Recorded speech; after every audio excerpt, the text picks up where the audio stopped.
मोहि कपट छल छिद्र ना भाव। बस कपट के भाव का त्याग करके तुम मेरे पास आ जाना। आज मुझे एक कथा याद आ रही है। ये नियम, ये व्रत इत्यादि जितने भी हैं, ये हम साधारण मनुष्यों के लिए हैं। लेकिन इनसे जब हम ऊपर उठ जाते हैं, हमारे भाव इतने सुदृढ़ हो जाते हैं, राग कीरवानी, हमारे भाव इतने सुदृढ़ हो जाते हैं कि हम इनसे ऊपर उठ जाते हैं। तो स्थिति क्या होती है न जाने। मैंने पिछली बार गाया था कि नहीं, सुनिएगा। आप लोग कर्मा बाई का चरित्र तो जानते ही होंगे। भक्तिमती कर्मा के दादाजी ठाकुर जी को भोग लगाते थे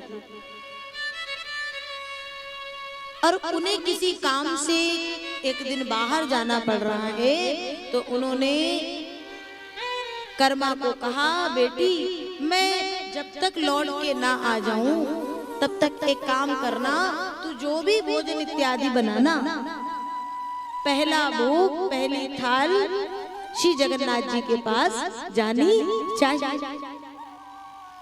अब वो बेटे को लगा ठीक है, भोग लगाने में क्या है, जैसे सभी पाते हैं भोजन वैसे भगवान भी पालेंगे। दादा चले गए। कर्मा ने बड़े प्रेम से अगले दिन खिचड़ी बनाई और खिचड़ी बनाकर के अपने हाथों से थाल में सजाई। ऊपर से खूब घी डाल दिया कि कहीं कोई कमी हो तो वो घी के आड़ में छिप। भगवान के पास पहुंची और ठाकुर जी मैंने बड़े प्रेम से बनाया है, जरा आप इसका भोग लगाए, पा लीजिए।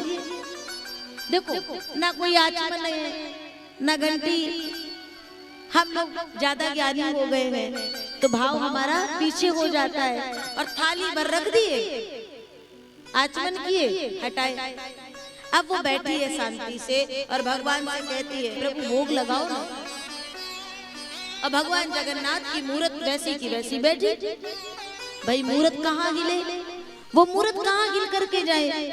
2 मिनट 5 मिनट 10 मिनट हो गए तो उसने कहा, ओ लगता है मैं तुम्हारे आगे बैठी हूँ इसलिए तुम लजा रहे हो, शर्मा रहे हो। दादाजी याद आया, दादाजी रोज पर्दा डालते थे भोग लगाते समय, तो उठी और झट उठ करके पर्दा डाल दिया। मैं जा रही हूँ, जब तक आऊं तब तक थाली बिल्कुल साफ होनी चाहिए। लेकिन कुछ मिनट बाद जब आई तो प्यारे वो थाल वैसी की वैसी रखी। तो उसने कहा, अब समझ में आ रहा है, रबड़ी रसमलाई खिला खिला करके दादाजी ने तुम्हारी आदत भी बिगाड़ दी है। लेकिन वो रबड़ी रसमलाई खिलाने वाले गए। अब वो जितने समय तक नहीं आते हैं तब तक गोविंद आपको ये खिचड़ी से ही काम चलाना पड़ेगा। लेकिन तो भी कोई हलचल नहीं हुई, कुछ नहीं हुआ। भगवान इतने आसानी से आने वाले तो है नहीं, कुछ नहीं हुआ।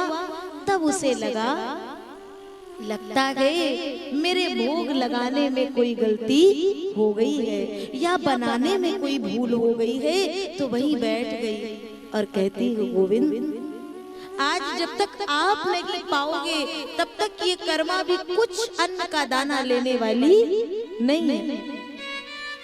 आप खिचड़ी क्यों नहीं पा रहे हो, मुझे आकर के बताओ प्रभु कि मुझसे भूल कहाँ हुई है, मुझसे गलती कहाँ हुई है। और इतना कह करके वो छोटी सी बिटिया ठाकुर जी के सामने बड़ी देर से और बड़ी जोर जोर से रो रही है। करुणा निधान गोपाल से देखा नहीं गया। और उस मूरत से निकल करके भगवान कहते हैं, कर्मा देख मैं आ गया। कर्मा ने जैसे ही देखा, आंसुओं का समुद्र, आंसुओं के समुद्र से कर्मा का मुखमंडल डूबा है। कर्मा ने जो ही देखा भाव में डूब गई। भगवान कहते, मैं खिचड़ी तो खाऊंगा लेकिन एक शर्त पे खाऊंगा। तू जब माँ बनकर एक माँ की तरह से मुझे अपनी गोद में बिठाएगी और अपने सुकोमल हाथों से मुझे ये खिचड़ी खिलाएगी ना, तभी खिचड़ी खाऊंगा। भक्ति हो तो कर्मा जैसी, सांवरिया घर आवे वो, और भगत की गोद बैठ के ये शाम खिचड़ो खावे। बड़े प्रेम से बिठाई और भगवान को पवाती है। और जब जाने लगे भगवान तो कहते हैं जल्दी बना दिया करना, आरती के समय तक मुझे वहां गर्भगृह में पहुंचना होता है। अब कर्मा का प्रतिदिन का नियम बन गया कि वो सुबह उठे और जागते साथ सीधे रसोई में जाए। उसकी आंख ठीक तरह से खुलती थी तो रसोई घर में, और वहीं तुरंत जल्दी जल्दी खिचड़ी बनाए, घी डाले और जल्दी से जैसे थाल लगाए ठाकुर जी आ जाए।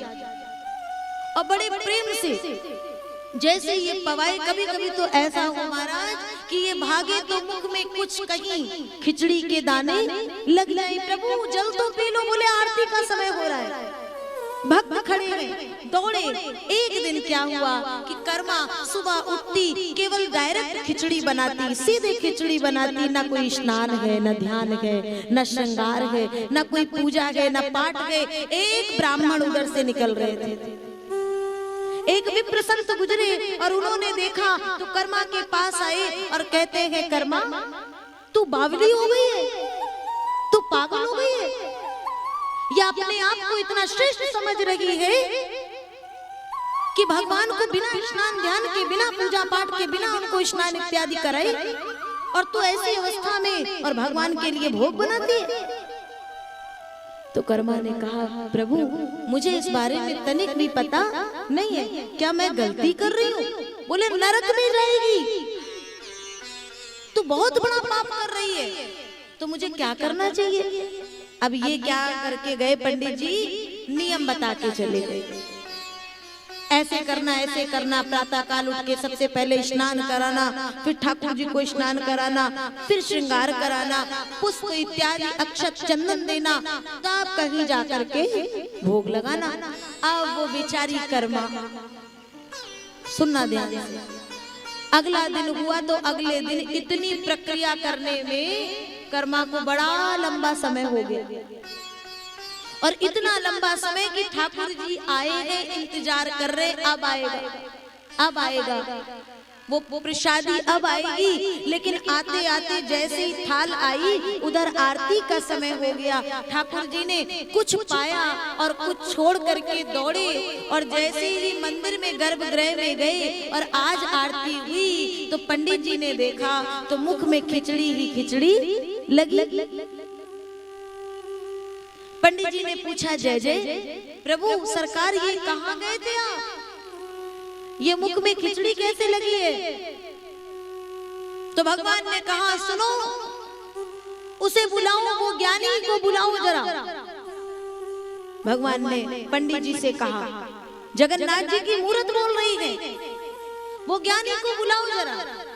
उस ब्राह्मण को, विद्वान को बुलाया गया, और वो विद्वान जब आया पंडित जी ने बताया भगवान की मूरत से आवाज आई है, तुमको पुकारा गया है। दौड़ करके विद्वान आया, सरकार की जय हो, प्रभु इस दास से कोई गलती हो गई। पहले तो उसे विश्वास ही नहीं हो रहा है कि भगवान की मूरत भी बोल रही होगी। तो भगवान की मूरत कहती है तुम मेरी कर्मा को क्या सिखा करके आई हो, क्या बता करके आए हो? तो आज उस विद्वान ने कहा क्या सरकार मैंने गलती कर दी, वो कर्मा बिना स्नान ध्यान किए अपवित्रता की स्थिति में आपके लिए भोग बनाती है, क्या ये पाप नहीं है, क्या ये दोष नहीं है? इसलिए मैंने उसको सही सही बात बता दी, तो क्या मैंने गलत कर दिया? तो भगवान जगन्नाथ कहते बहुत गलत किया तुमने। क्यों? कर्मा यदि ज्ञान मार्ग की पुजारन होती तो उसके लिए ये नियम लागू थे। कर्मा मोक्ष चाह की पुजारन होती तो उसके लिए ये नियम लागू थे।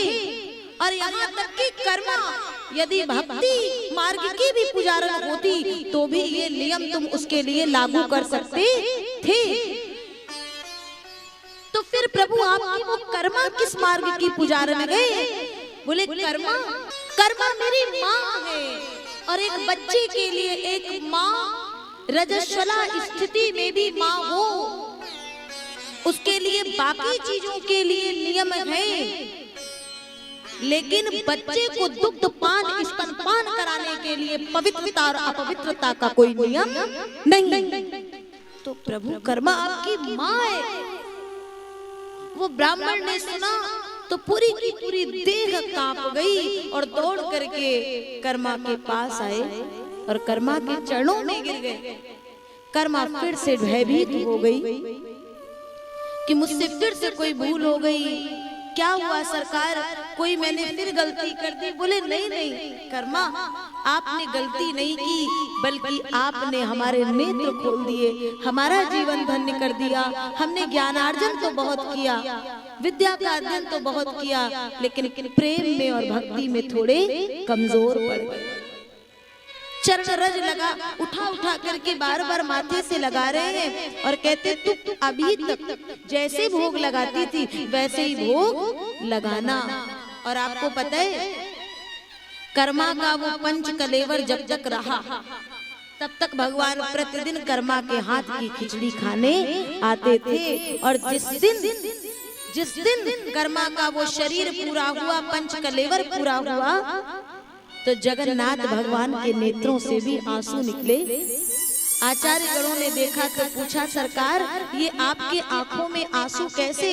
बोले मेरी माँ चली गई है, अब मुझे खिचड़ी कौन खिलाएगा, मुझे अपनी माँ की खिचड़ी की याद आ रही है।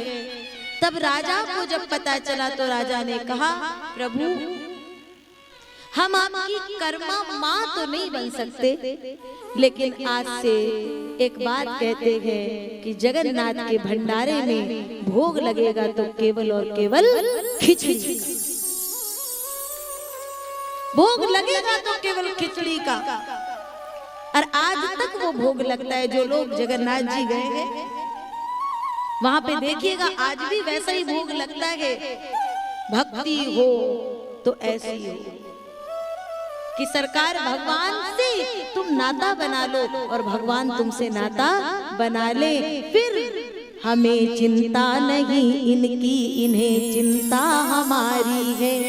हमारी नाव का मालिक सुदर्शन चक्रधारी है।